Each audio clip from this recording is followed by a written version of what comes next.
స్వాగతం అండి. ఇప్పుడు నేను చెప్పబోయే కథ చందమామ కథల్లో ఒక కథ, రుణానుబంధము.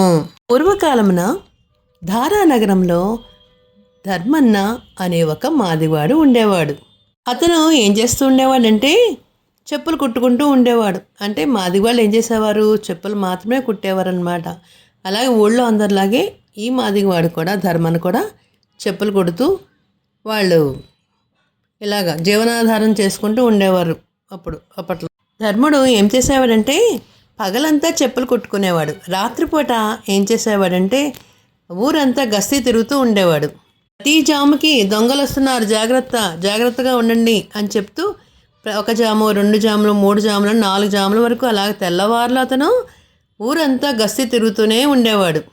చెప్పులు కుట్టుకోవడము, రాత్రిపూట గస్తీ తిరగడము, ప్రజలందరికీ కూడా దొంగలు వస్తారు, జాగ్రత్తగా ఉండని చెప్పి హెచ్చరించడం జరుగుతూ ఉంటే అతనికి ఆలస్యం బాగానే జరుగుతుంది. కానీ అతనికి సంతానం లేదన్న దిగులు చాలా ఎక్కువగా ఉండేదన్నమాట. ఏమిటి, ఈ జీవితాన్ని నాకు మగబిడ్డలో పిల్లలు పుట్టే యోగం లేదా ఏమిటని రోజు బాధపడుతూనే ఉండేవాడు. అదే ఊరిలో ఒక మునీశ్వరుడు ఉన్నాడనమాట. ఆయన ఏం చేసేవాడంటే ఈ ధర్ముడు గస్తీ తిరిగి వెళ్ళేటప్పుడు ఆయన్ని కలిసేవాడు, చూస్తూ ఉండేవాడు. ఆయన నదికి పోయి స్నానం చేసి తిరిగి వస్తూ ఉండేవాడు. తమ్ముడు ఆ పండితుడి దగ్గరికి వచ్చి, అయ్యా నాకు పిల్లలు లేరయ్యా, పిల్లలు లేకపోతే ఎలాగయ్యా అంటే, ఎందుకురా నాయన, ఎందుకలాగా నువ్వు దిగులు పడతావు, పిల్లలు లేకపోతే నీకు వచ్చిన నష్టం ఏమిటి అని అడిగాడు. రుణానుబంధ రూపేణ పశుపత్ని సుతాలయ అన్నారు. పిల్లలు, పెళ్ళాం, గొడ్డు, గోద అన్నీ కూడా మనకి ఏది రుణం ఉంటే అంతా అలాగే వస్తూ ఉంటుంది. పిల్లలు లేదని బాధపడడం ఎందుకు నువ్వు ధర్మన్న అని అన్నారు పండితులు వారు. పండితుడు మాట విన్న ధర్మన్న ఏం చేశారంటే, ఓహో రుణానుబంధం ఉంటేనే కదా పిల్లలు పుడతారు, రుణానుబంధం ఉంటేనే కదా అని చెప్పేసి ఏం చేశారంటే, అతను చెప్పులు కుడతాడు కదా, నా చెప్పులు నేను ఎవరికైనా ఊరికనే ఇస్తే ఆ చెప్పులు వేసుకుని నాకు రుణపడి ఉండి బిడ్డగా ఎవరన్నా బిడ్డ పుట్టచ్చు కదా అని అనుకున్నాడు. ఈ విధంగా నాకు సంతానం కలుగుతుంది, ఎందుకంటే రుణానుబంధ రూపేణ పశుపత్ని సుతాలయ అని చెప్పారుగా ఆ పంతులు గారు. సరే నాకైతే బిడ్డ పుట్టచ్చు అని ఆలోచించుకున్నాడు. తమ్ముడు చెప్పులు కుడతాడు కదా, చెప్పులు కుట్టినప్పుడు ఎవరికైనా సరే ఊరికే దానంగా ఇస్తే ఎవ్వరు కూడా తీసుకునేవారు కాదు, నాకు ఉత్తినే తీసుకోకూడదు అని చెప్తూ వాళ్ళు అలాగా ఎవ్వరు కూడా అతని దగ్గరించి ఒక చెప్పుల చేత కూడా ఎవ్వరు తీసుకోలేదు. ఇక వాళ్ళు ఏమనేవారంటే, ఉత్తినే తీసుకెళ్తే మళ్ళీ మీకు రుణపడి ఉంటామా ఏంటి, మాకు ఇదేం పని, డబ్బులకే ఇచ్చి తీసుకెళ్తాం అని చెప్పేసి వాళ్ళు డబ్బులు ఇచ్చి మరీ తీసుకుని వెళ్ళిపోయేవారు. ధర్మన్న చెప్పిన మాట విని వాళ్ళందరూ కూడా అతని దగ్గర తీసుకోవడం మానేసి వేరే చోటుకెళ్ళి చెప్పులు కొనుక్కుని వెళ్ళిపోతూ ఉండేవారు. అప్పుడు ధర్మనికి ఒక ఆలోచన వచ్చింది. ఏంటంటే, ఒక చెప్పుల చేతులు చేయించి మన నదికి దగ్గరగా ఉన్న ఇసుకలో పెడితే ఎవరైనా ఆ చెప్పులు వేసుకుంటారు కదా, నాకు రుణపడిపోతారు కదా అని అనుకుని ఒక మంచి చెప్పుల చేతులను తయారు చేసి ఆ నదికి దగ్గరలో అక్కడే ఉంచారు. ధర్మన్ అలా చేశాడు. రోజు నది వీధిలో 4 దిక్కులో ఉన్న చోట చెప్పులు తీసుకెళ్ళి అక్కడ కొత్త చెప్పులు చేసి అక్కడ పెట్టించాడు. ఎన్ని రోజులు చూసినా ఆ చెప్పుల చేత అలాగే ఉంది, ఎవరూ దాన్ని ముట్టుకోలేదు. ధర్మన్ ఏమనుకున్నాడంటే, అయ్యో నాకు సంతాన ప్రాప్తి లేదేమో, ఈ చెప్పులు ఎవరూ వేసుకెళ్ళలేదు ఏంటి అని దిగులుగా కూర్చున్నాడు. మంచి చెప్పుల జతలు తయారు చేసి మరి నడివీధిలో దగ్గరగా ఏం చేశాడంటే ఆ చెప్పు జతని అక్కడ పెట్టి ఉంచి ఏం జరిగిందో చూద్దామని అక్కడికి వెళ్ళి చూశాడు. మన చేసిన కొత్త చెప్పులు అక్కడ కనిపించిపోయేసరికి వాడికి చాలా ఆనందమైంది. ఇంటి దగ్గరికి వెళ్ళి భార్యతో చెప్పాడు, ఏమే ఈవేళ నేను కొత్త చెప్పులు తయారు చేసి అక్కడ పెట్టానే నడివీధిలోని, ఎవరో వేసుకెళ్ళిపోయారు, మనకి మంచి రోజులు వచ్చాయి అన్నాడు. సారి ఏమైందంటే ఆ ఊర్లో ఉండే పండితులు వారు ఏం చేశారంటే, తెల్లవారిన తర్వాత మంచి ఎండ నడినెత్తి మీద ఉండగా ఆయన అలా బయటికి వెళ్తుంటే అక్కడ ఒక చెప్పుల చేత కనిపించింది. సరేలే ఇది భగవంతుడే నాకు ఇలా పెట్టాడేమో అనుకుని చెప్పేసి చుట్టూతో చూశాడు. ఈ చెప్పులు ఎవరివి అనుకున్నాడు, కానీ ఎవరూ కనిపించలేదు. కనిపించిపోయేసరికి ఆ చెప్పులను వేసుకున్నాడు.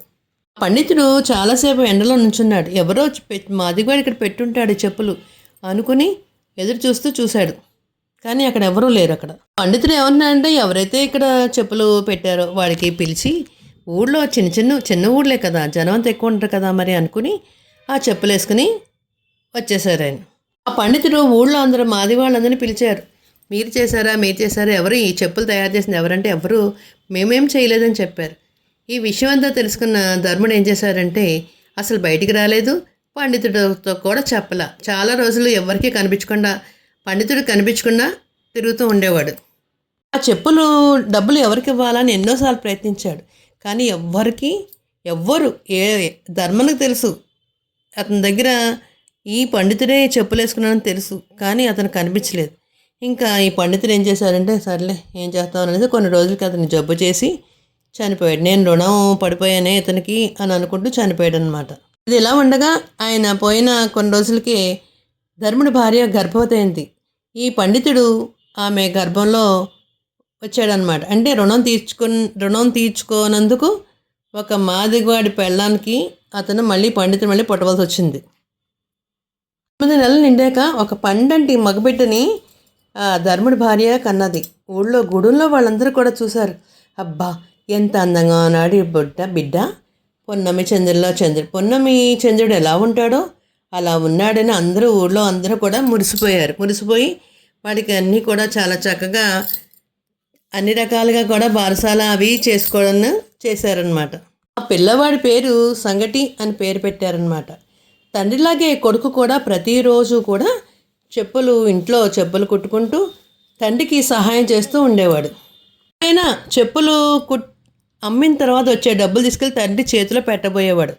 కానీ తండ్రి తీసుకునేవాడు కాదనమాట. ఎందుకంటే అతను తెలుసు పండితుడు ఏం చెప్పాడు, రుణానుబంధం ఉంటేనే మగబిడ్డలు పుడతారని.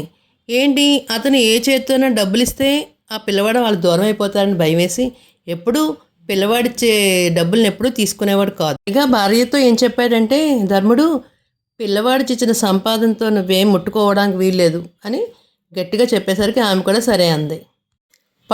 పిల్లవాడు సంఘట ఎలాగ పుట్టాడు అనేది పండితుడు ఈ రూపంలో పుట్టినట్టు అతని పండితుడు కూడా తెలుసు.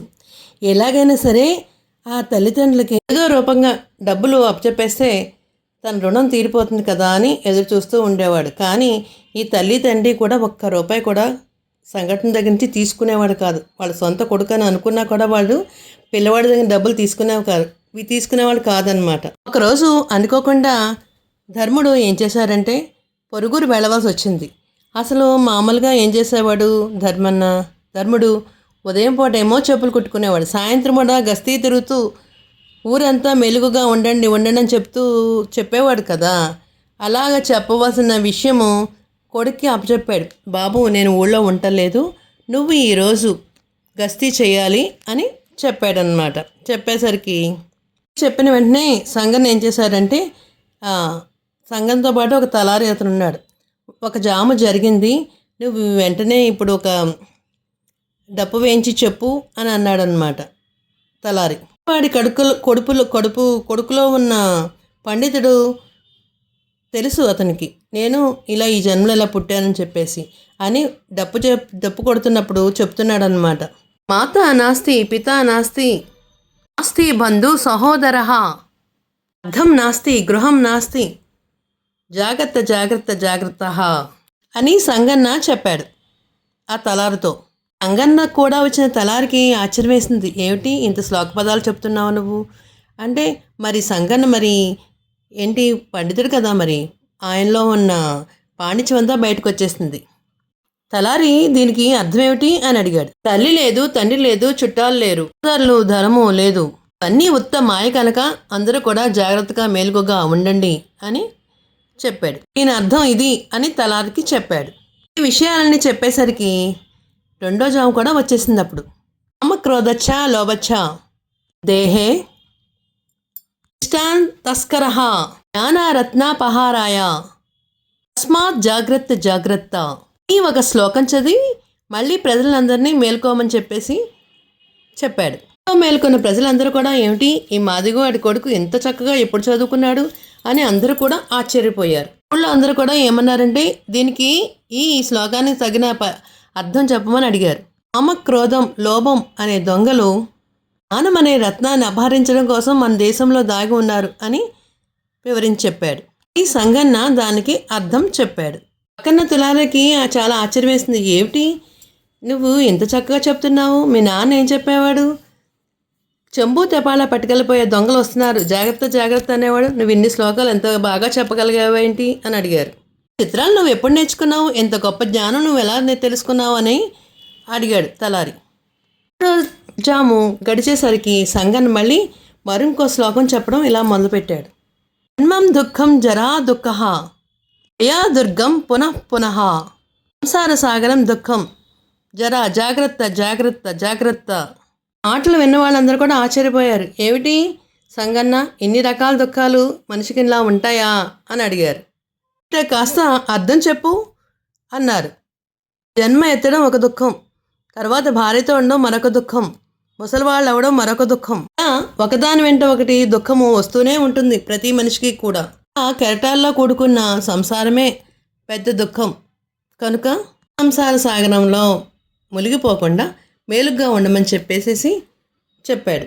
నా తలారి అంటున్నాడు, ఏమిటి దుఃఖం దుఃఖం అంటున్నావు, మీ నాన్నకి పెళ్లి చేద్దామనుకుంటుంటేని ఇలా చెప్తున్నావేంటి అని అనేసరికి వీళ్ళిద్దరు ఇలా మాట్లాడుకునేసరికి 4వ జామ్ కూడా వచ్చేసింది. ఆసియా బద్ధతే లోకే బహుచింతయ క్షీణం నజాజాయితే తస్మా జాగ్రత్త జాగ్రత్త శ్లోకం చెప్పి ముగించేశాడు. శ్లోకానికి కూడా అర్థం చెప్పి ముగించేశాడు. తోటి వాళ్ళందరూ కూడా చాలా ఆశ్చర్యపోయారు. మనకి ఇంత గొప్ప జ్ఞానము పాటించినందుకు అందరూ కూడా ఆశ్చర్యపోయారు. మళ్ళీ చెప్తున్నాడు, మన జీవితం అంతా కూడా ఆశ చేత అన్ని రకాలుగా కూడా జీవితం ఎంత అయింది, బంధించబడి ఉంది. ప్రతి ఒక్కళ్ళు కూడా ఆయుష్ తీరుతుంది అనే విషయాన్ని గుర్తుపెట్టుకుని జాగ్రత్తగా ఉండాలి అని చెప్పాడు. అదే సమయంలో రాజుగారు ఆయన కూడా ఈ మాటలన్నీ కూడా విన్నారు. రాజుగారు మొదటి శ్లోకాన్ని విని ఇంకా ఏం చెప్తాడో చూద్దామని తెల్లవార్లు మేలుగ్గా ఉండి ఆయన చెప్పే శ్లోకాలన్నీ కూడా విన్నారు. విని తెల్లారాక ఏం చెప్పారంటే, తలారిని పిలిచి రాత్రి గస్తీ తిరిగిన కుర్రవాడు ఏమిటో తన రాజ్యానికి తీసుకెళ్ళమని చెప్పారు. రాజుగారు ఏం చేశారంటే, ఆ సంఘానికి ఇంత గొప్ప పాండిత్యం ఉన్న మీరు మామూలు మనుషులు కారు అని చెప్పేసి ఒక సంచి నిండా బంగారు కాసుల్ని అతనికి బహుమానంగా ఇచ్చారు. సంఘాన్ని మాత్రం ఏం చేసుకుంటాడు మరి ఆ కాసుల్ని? సరాసరి ఇంటికి వచ్చి తల్లి తండ్రి చేతిలో ఆ బంగారు కాసులు పెడితే నా రుణం తీరిపోతుంది కదా అని అనుకుని తల్లి తండ్రి చేతిలో పెట్టబోయాడు. కానీ తండ్రి తీసుకోలేదు. అన్నాడు తండ్రి ఊరి నుంచి వచ్చాడు. రాగానే నాన్న ఇగో వస్తువు ఈ నాన్నలు రాజుగారు ఇచ్చారు అంటే తండ్రి తీసుకోవట్లేదు అతని దగ్గర నుంచి. మనకి తెలుసు ఎలా చేస్తే పని అవుతుందా అనే విషయం. అందుకే ఏం చేశారంటే, అప్పట్లో ఏమైనా పాత సామాన్ లాంటివి ఏమైనా ఉంటే మంటల్లో పడేస్తున్నారనమాట. అదే సమయంలో కానీ తెలివిగా ఇంట్లో ఉన్న పాత సామాన్లు ఒక్కొక్కటి తీసుకొచ్చి తండ్రికి అందిస్తుంటే తండ్రి తీసుకెళ్ళి అలాగా మంటలో పడేసేవాడు. ఆ సమయంలోనే రాజుగారు తనకి బంగారు నాణాలు సంచి బలంగా ఇచ్చారు కదా, ఆ సంచిని కూడా ధర్ముడికి చేతిలో పెట్టేశాడు. నా కొడుకు నా చేతికి ఏమిస్తున్నాడు అని అనుకోకుండా ఆ సంచిని కూడా చేతితో తీసుకుని తీసేసుకున్నాడు. ఏం చేశాడంటే వెంటనే ఆ మంటల్లో పడిపోయి తను కూడా జీవితాన్ని ముగించేసుకున్నాడు. ఆ తర్వాత చెప్పిన మాటలన్నీ ఒక్కొక్కటి జ్ఞాపకం తెచ్చుకున్నాడు. ఓహో ఇలా జరిగిందా అదా అని అనుకుని అతను కూడా గొప్ప జ్ఞానిగా అయిపోయాడు. అయితే మరి పిల్లల చేతిలో డబ్బులు ఎందుకు తీసుకోకూడదు అనే విషయాన్ని ఈ కథలో మనం తెలుసుకుంటాం అన్నమాట.